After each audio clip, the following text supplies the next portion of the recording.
I bid you all good morning, good evening, and good night, wherever you'll be watching this transmission. Guys, I got some big news through the pipeline. I wanted to confirm it through different sources. Heard about it late last night. Wanted to make sure it's foolproof and ready to go, and it is. Guys, don't forget to set your reminders for Mike of the Night, Trends in the Housing Market. Mike of the Night, Trends. Set your reminders here tomorrow night, Trends in the Housing Market, 8 p.m. Pacific Time. It's going to be huge. We got a ton of people lined up to call tomorrow. Don't forget to go to the community section of the page where we got polls up every couple of hours asking people what they think or where things are headed. And polls look good, especially when you get 200-300 votes per poll. Kind of gives you an indication on what people are thinking, and it's kind of good.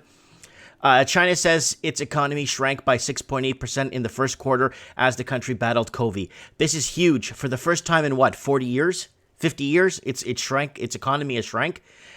China reported that its first GDP contracted 6.8% in 2020 from a year ago as the COVID outbreak seriously impacted the world's second largest economy. Analysis poll Reuters had predicted China's GDP will shrink 6.5% in the January-March quarter compared to a year ago. I said 3% many videos ago. It was going to shrink by 3 to 3.5%. Man, was I dead wrong. Holy crap. The forecasts from 57 analysis polled range from 28.9 contraction to a 4% extraction. China's economy came to a standstill earlier this year as Beijing implemented large-scale shutdowns and quarantines to limit the human contact as it sought to contain the COVID disease, formerly known as COVID-19.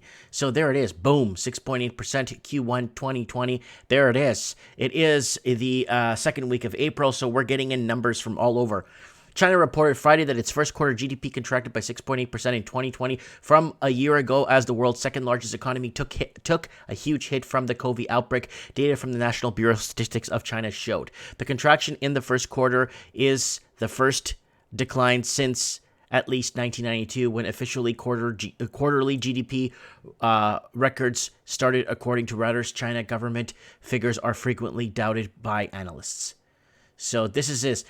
Industrial production dropped 8.4% in the first quarter and marked a 1.1% decline from March. Fixed asset investment fell 16.1% in the first quarter.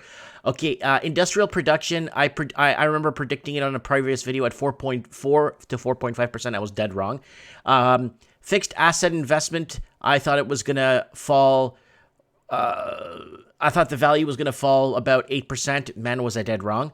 Retail sales, I thought it was going to be like 30 to 50% down, but it was 19% down. So I overshot the retail sales on my projections on this. We did have a poll up actually about that wage somewhere in here on where people thought specific parameters of the Chinese economy was going to be headed. More than half of China extended the Lunar New Year holiday. But last week, in an effort to blunt the spread of the virus, nearly all major industrial enterprises have resumed work, while the return to work rate from a smaller business has topped 80% according to official reports. However, business activity is still not back to normal, especially in the services industries, and the spread of the virus overseas has led a drop in demand for China's exports. So there it is. So not everyone has reopened yet, so no one's going to be getting stuff in for a while, and with a record number of companies leaving China and business people leaving China, it is huge. So this could be the end of the golden age, the Chinese golden age. China's economy contrasts for the first time on record. So here it is, guys. Let's see what they say here. Not much here. The economic data reported Friday, including investment, consumption, and industrial production, also suffered falls. So this is Friday from today, aka Friday today. Yeah, China records first ever contraction again. Beijing, China again, same thing. I think it's about 40 years. It's recorded. COVID economic updates. And let's see what they say here. U.S. financial markets rallied on Friday in hopes the U.S. economy could reopen for business soon. The Dow Jones Industrial Average was approximately 700 points or 3% when the markets closed on Friday, and the S&P 500 was up at 2.7%. The Nasdaq rose 1.4%. We covered that in the last video. On Thursday, Trump touted plans to reopen American economy and plans. The president said some states could enter a phase one of reopening literally tomorrow. Medical authorities have warned, however, that more widespread testing and contact tracing would be necessary in order for the nation to safely reopen. So I think they're reopening it a little bit too early because New York isn't all of America, and there's a lot of other states that are starting to pick up in numbers. That's what we've been following on the graphs there and the John Hopkins updates there. Walmart announced on Friday that it has fulfilled its commitment to hire 150,000 new employees. So it's looking good, looking good, looking good. But there's still a little bit shaking on the oil side on what's happening with oil in general. There's still a little bit shaky in the markets. Let's look at the markets here. Let's go to Yahoo Finance. Let's see. I know the markets did decent today. Yeah, the Dow's up 704 points.